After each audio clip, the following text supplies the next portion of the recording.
So let's see what's happened since the last video. It is June 20th. The greenhouse has lost its top. We did that, don't worry. And then I put up shade cloth because it is frankly too hot for everything. But as you can see, the grapes are doing just fine. The moonflowers are doing just fine. And we have not watered. Arthur just hit, what, 2 days ago? That tropical storm. And so, didn't actually get to us. Kind of bounced over us. But we have grapes somewhere in here getting ripe down on the bottom. So next year should be a much better crop because I'm trying to train these up over. So eventually this will be completely covered shady space. Calliope fighting over a watermelon she can't have. The watermelon farmer, Sugartown, has rules to their watermelons. You can't plant the same acreage. I think it's once every 5 years you have to rotate, or once every, I think it's 5 years. Might be 3.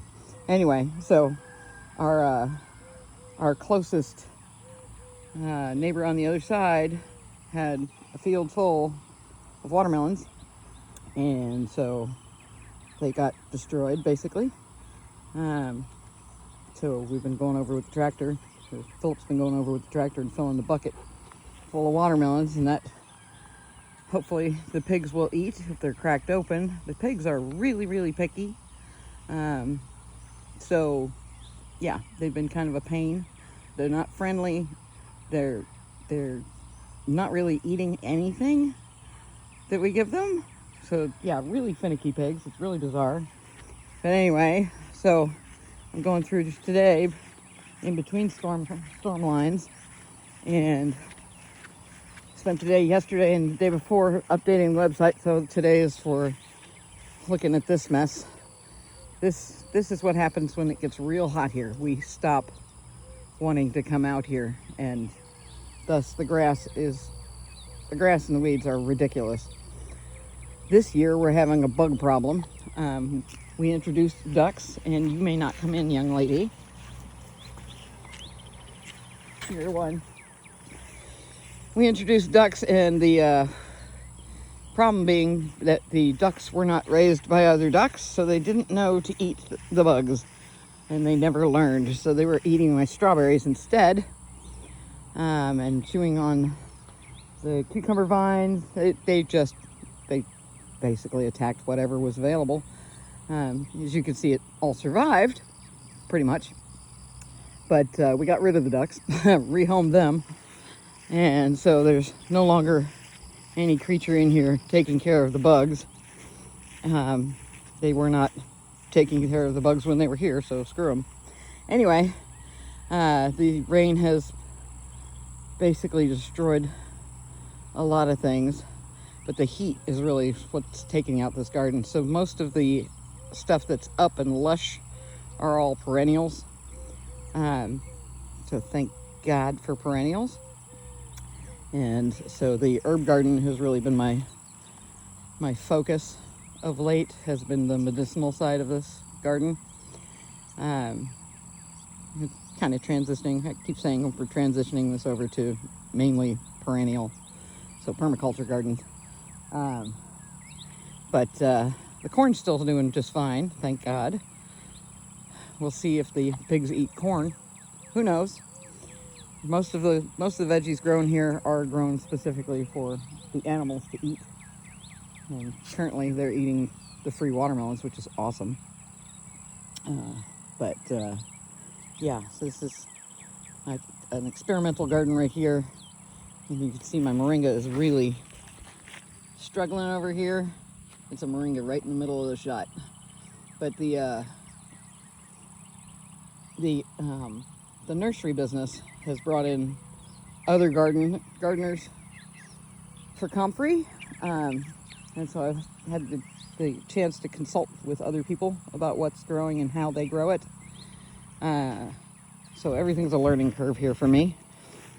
But the tomatoes have a chance to be harvested just a little bit. Anything that's rotten is going to go to the pigs, and we'll see if they eat it. And if not, hopefully those, when the pigs are gone again, because they will be gone at some point, then the pig pen will sprout the Amish paste tomatoes and who knows what else. Anything that they don't eat. I don't know. But anyway, it's a little overwhelming.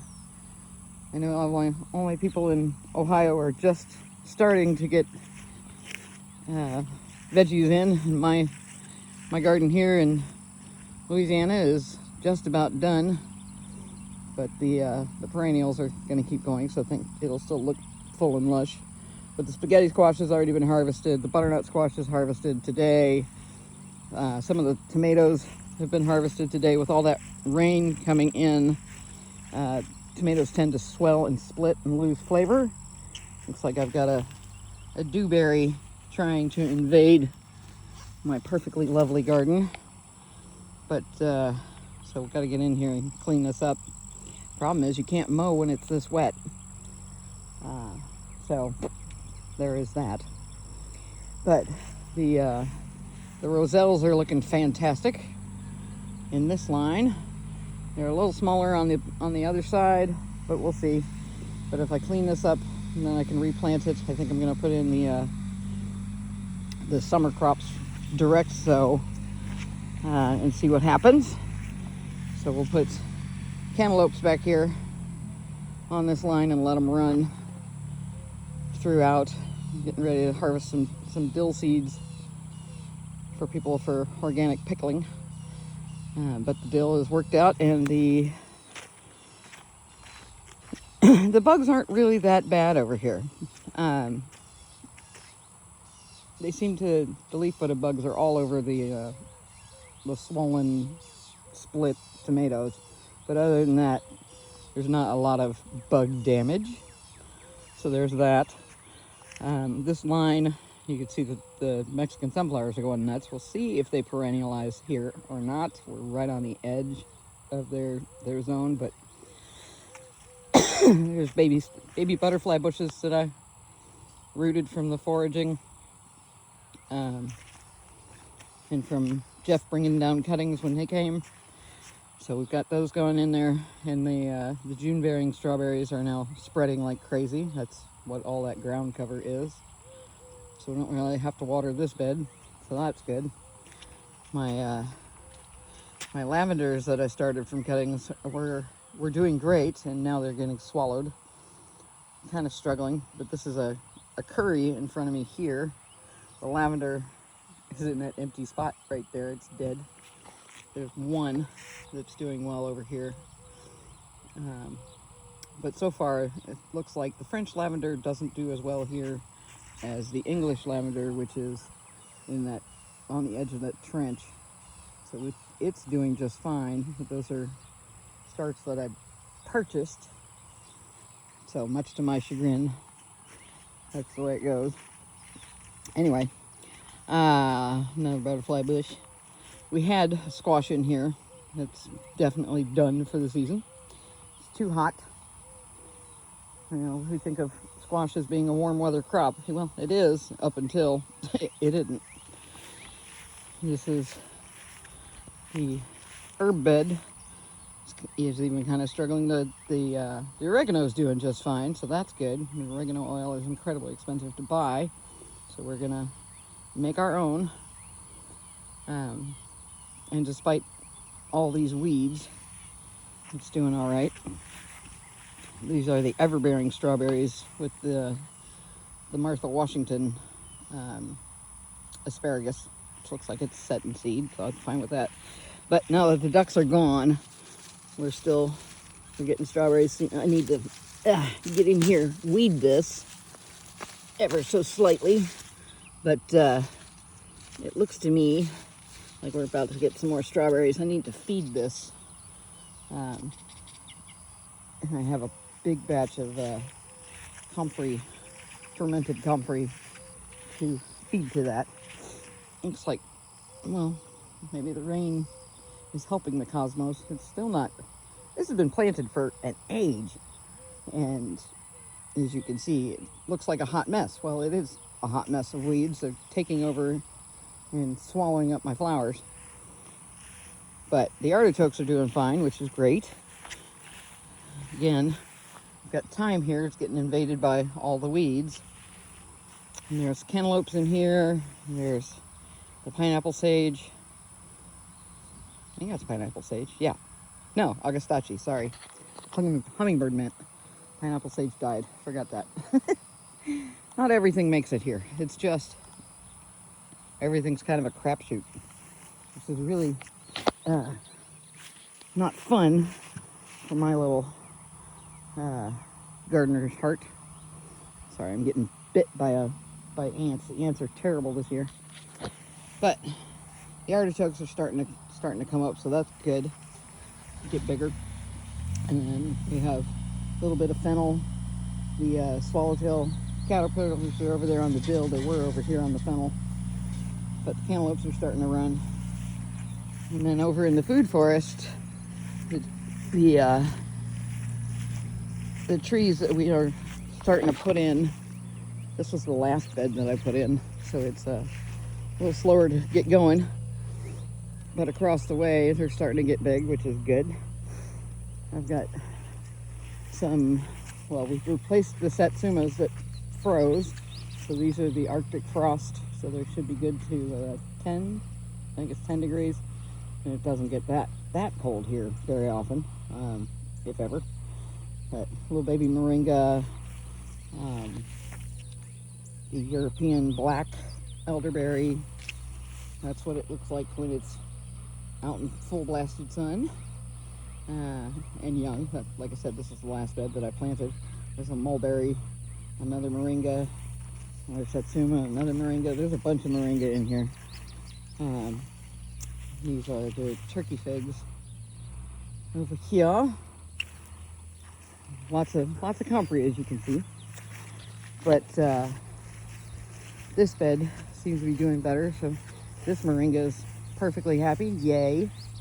So we can start harvesting some of these leaves. You can believe it. This whole thing is a leaf. It's not a branch. It's a leaf.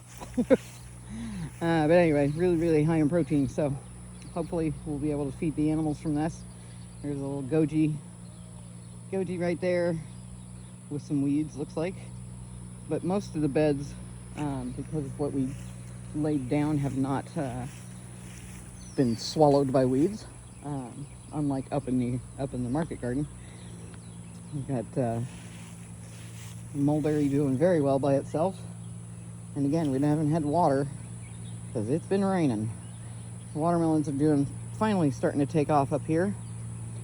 And they are, of course, swallowing everything else, which was to be expected. But the trees, like this is a Violette du Bordeaux fig hiding underneath this watermelon, trying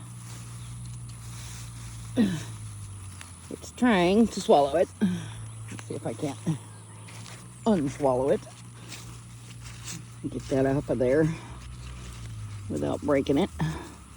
Yeah, see, he wants to hold on to him. That's not happening. You let go. I don't care so much about the watermelon as I do about the fig, so that's just not gonna happen. But she's looking pretty good. The watermelon is definitely blocking things, which is good for heat. The black elderberry is doing better over here. Swallowed in, he's right there. Looks like his new growth is bright green, but it will darken up. But this actually gets a little bit of shade, so they're doing better over here than they were out there in the sun. And the first bed we planted is where everything's doing just swimmingly. So this probably gets the best drainage from the slope. But like I said, they're all on contour, so they catch and release the water. The mulberry, it's one of our native elderberries. You can see the difference. This is the European black, And this is our native right here. So it's going to take a little time for these things to get up and going. Again, the rule, sleep, creep, and leap. So, you know. But our figs over here are doing better. These are also the violette. And then the butterfly bush could use a prune so that it goes a little bit bigger. But the plum tree is doing just fine, finally. Took a while for that thing to leaf out in a better way. And then we'll come back to this, but those are beans and moonflowers.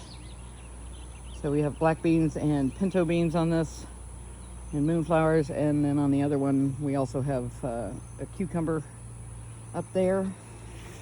Again, we got distracted for a little while, which is part of why.